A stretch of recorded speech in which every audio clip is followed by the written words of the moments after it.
Magandang araw sa inyong lahat mga kaibigan, mga kalingap. Narito na naman tayo sa ating YouTube channel at gagawa tayo ng panibagong reaction video. At dito sa reaction video natin mga kaibigan, mga kalingap, ang ating pag-uusapan ay abot nga dito sa naging live streaming ng Karaba na napangalanan niya yung mga taong kakauntian charity, mga kaibigan, mga kalingap. At marami rin sa kanila ang nambabas at marami rin yung nagsasabi na kung ano-ano ang mga sagot, mga kaibigan, mga kalingap. Talagang dahil marami nga ang mga supporter, itong mga tao na napapansin ng Karaba ay mukhang nagiging masama at nagiging pakialamera yung Karaba, mga kaibigan, mga kalingap. Lalo na dito sa naging live nga ni Gilo Mags na nagdulot din ng bashing sa Karaba, mga kaibigan, mga kalingap. At may ipi-play din tayo na video ni Gilo Mags TV doon sa sagot, mga kaibigan, mga kalingap.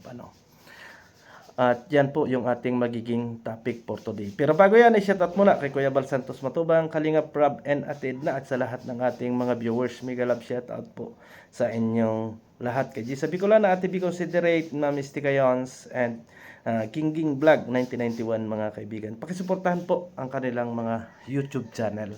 So ito na nga, mga kaibigan, bakit nga ba gumawa ng ganyang live streaming ang Karaba? Yan kasi po ang tanong ng iba na bakit ang Karaba ay nakikialam.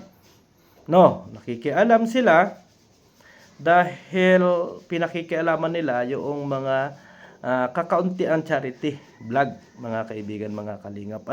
Kakaunti. At napapansin nila kung sino yung mga charity vlogger na kakaunti yung charity. At dyan nga, sa pangyayaring yan ay sinagot ni Gilo Mags, mga kaibigan. Sinagot. So bago natin i-play yung video na yan ni Gilo Mags, mga kaibigan, mga kalingap, ipapaalala ko lang kung bakit ginawa ng Karaba ang usapin na yan or ang pagtitingin ng mga channel ng may channel dahil sa utos ni Kuya Bal Santos Matubang. Kasi nung makailan, nagkaroon nga ng sigalot, mga kaibigan, na tinalakay ni Kuya Bal Santos Matubang at nakapag-utos ang Bal Santos Matubang na sabihin sa Karaba na tingnan ninyo yung mga charity vlogger na walang charity. Kakaunti ang charity. Totally, ang sabi pa nga dyan ni Kuya Bal Santos Matubang, tatanggalin niya yung mga channel or tanggalin ng Karaba yung mga channel na wala na talagang charity vlog or kakaunti ang charity vlog, mga kaibigan, mga kalingap. Yan po talaga yung nangyari sa live streaming ni Kuya Bal Santos Matubang. Ang mahirap dito, mga kaibigan, mga kalingap, marami sa ating mga kalingap partner ang hindi nanonood sa live streaming ni Kuya Bal Santos Matubang. Yan po talaga ang katotohanan. Kaya marami rin yung pumapalag. Marami yung pumapalag at marami yung nagagalit dito sa Karaba. Pero ano nga ba talaga ang status ng Karaba? Bakit nila ginagawa yan? Dahil po naatasan sila ni Kuya Bal Santos Matubang na tingnan yung mga kalinga partner na wala talagang charity vlog or kakauntian charity vlog, mga kaibigan, mga kalingap.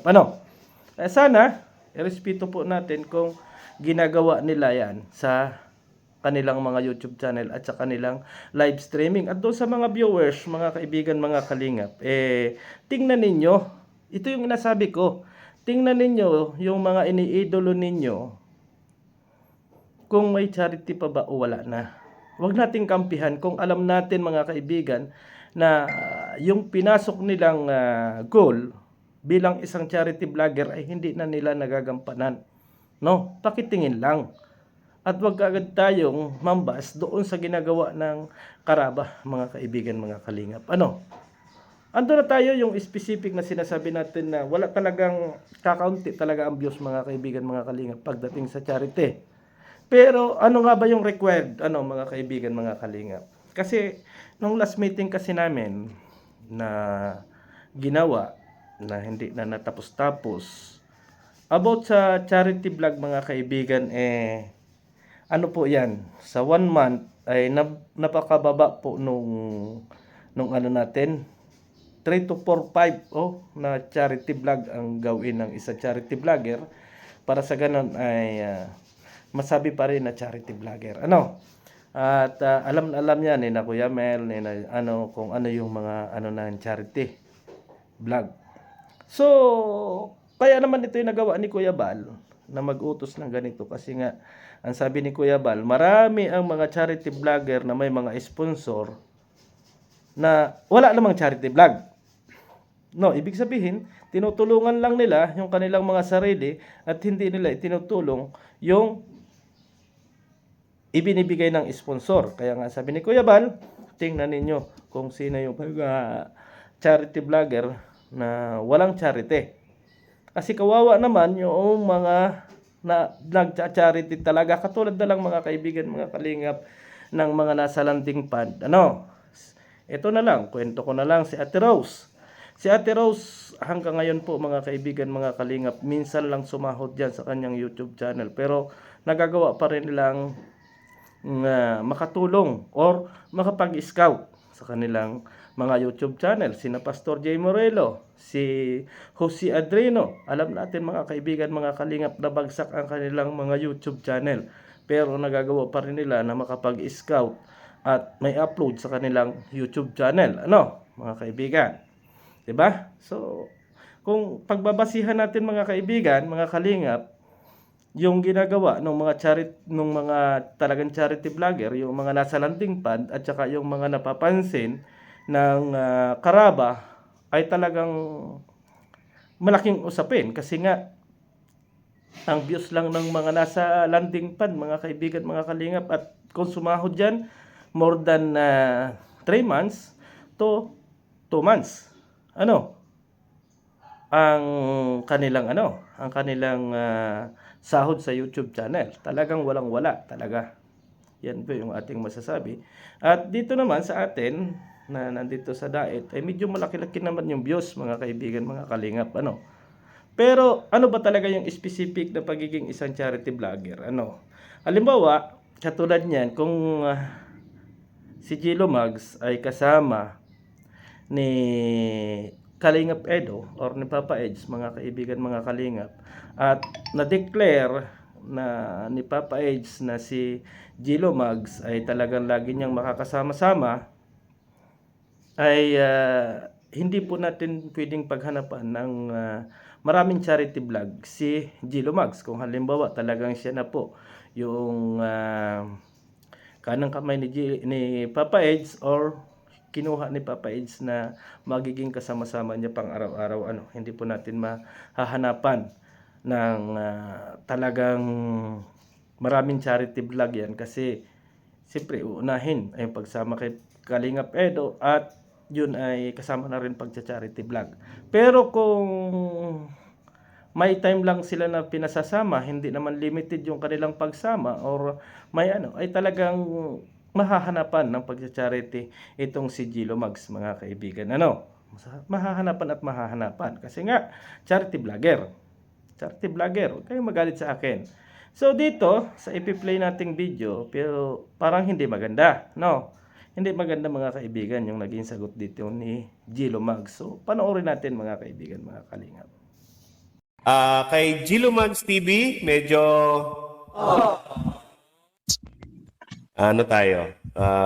hindi natin nakita na may charity for the last 30 days. Walang charity si Gilo Mags. Katapos yan, Kuya Gilo, dagdagan mo pa charity mo, sabi sa Karaba dapat maka 8 charities sa suporta kami sa iyo. Sige po, hindi lang 8 yan kapag may pang suporta. Saka hindi na nila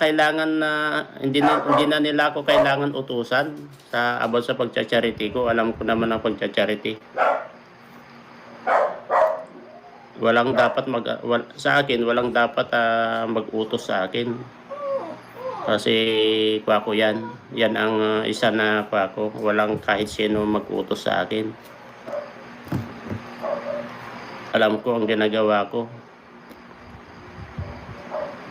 Pagdating sa pagtulong, basta mayroon So, ulad ng sabi ko, hanggat meron ako, yun, tuloy tayo. Pero yung utusan ako at bibigyan ako ng ano to, bibigyan ako ng limitasyon, limitasyon yung quota. Ayoko yung ganon. Pinibigyan ako ng quota. May sarili akong mundo pagdating sa ganyan. Pero yung inuutusan ako, nabigyan ako ng quota. Bakit? Hawak na ba nila ang buhay ko? Dito sa naging sagot ni Gilo Mag sa Karaba na walang kahit na sinong tao ang pwedeng mag-utos sa kanya pagiging isang charity vlogger. Para sa akin, Paul, kasi nga mga kaibigan, mga kalingap, inutos yan ni Kuya Bal Santos Matubang. Ibig sabihin lang mga kaibigan, mga kalingap, kahit na sina Kuya Bal at kahit na sino, ay walang karapatan na sabihan si Gilo Mags. Ito lang masasabi ko na dapat ay sumagot lang tayo ng tama. Sumagot tayo ng naaayon doon sa mga tinatanong sa atin. Halimbawa, katulad na lang sabihin natin na pasensya na kayo kasi talagang ako ay naghahabol ngayon. Ako talaga ay walang masyadong views at alam ninyo na napakahirap ng ngayon kasi kinakailangan ko ng mga bagay-bagay ay mas masarap pakinggan mga kaibigan, mga kalingap. Kaysa naman nandito tayo sa community ng kalingap na parang wala tayong susundin. Para wala tayong susundin, walang pwedeng magdikta sa atin. Isipin nyo mga kaibigan, mga kalingap, na habang nandito tayo sa kalingap, ay may posibilidad po na pwede tayong masabihan or madiktahan sa totoo lang. Yan po yung katotohanan dyan. At wag naman nating iba si Gilo Mags kasi yun yung naging sagot niya. Pero para sa akin kasi, Gilo Mags, sana ay huwag kang magpadala doon sa mga viewers na nagsusumbong sa'yo na hindi magaganda yung sinasabi. Kasi nga, doon sa mga naging sagot mo, ay kinuha mo lang doon sa viewers mo. Kaya nagkaroon ng init ng ulo. Kaya ang masasabi ko, ipaliwanag mo lang ng maayos or sabihin mo lang ng maayos yung mga bagay-bagay na dapat mong sabihin. Para sa akin, hindi maganda yung naging sagot mo dito. Kasi nandito tayo sa loob ng community. Baka naman ipalo ninyo sa akin na bakit ikaw, Berador, ang tagal mo na dyan sa diet, wala kang charity. Totally, hindi ko na ipapaliwanag kasi alam naman ninyo ang status ko dito sa Lighthouse, mga kaibigan, mga kalingap. Hindi ko na yan ipapaliwanag sa inyo. Ang sa atin lang dito, kung kayo man ay mapansin ng Karaba, ay sana ay makinig kayo or sumagot kayo ng maayos kasi yan po ay inutos ni Kuya Bal Santos Matubang. Inutos yan ni Kuya Bal Santos Matubang. 'Di ba? So pagka inutos si Kuya Bal Santos Matubang or sinabihan ni Kuya Bal Santos Matubang ang Karaba na ganito garin ay sana ay bigyan naman natin ng kahit na kaunting respeto, mga kaibigan, Kasi nga nandito tayo sa loob ng Kalinga, pwede tayong magpasakop tayo. At kung ayaw na nating magpasakop, hindi na maganda 'yon, 'di ba? Katulad na lang halimbawa ni na Dr. Love na sinasabi nila na hindi na nagpapasakop sa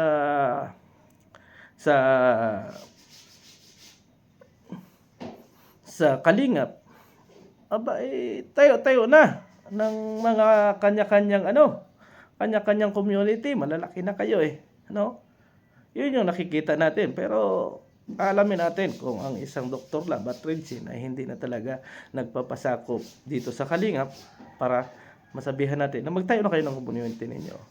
Yun lang po mga kaibigan, mga kalingap, and God bless sa atin lahat. Bye-bye.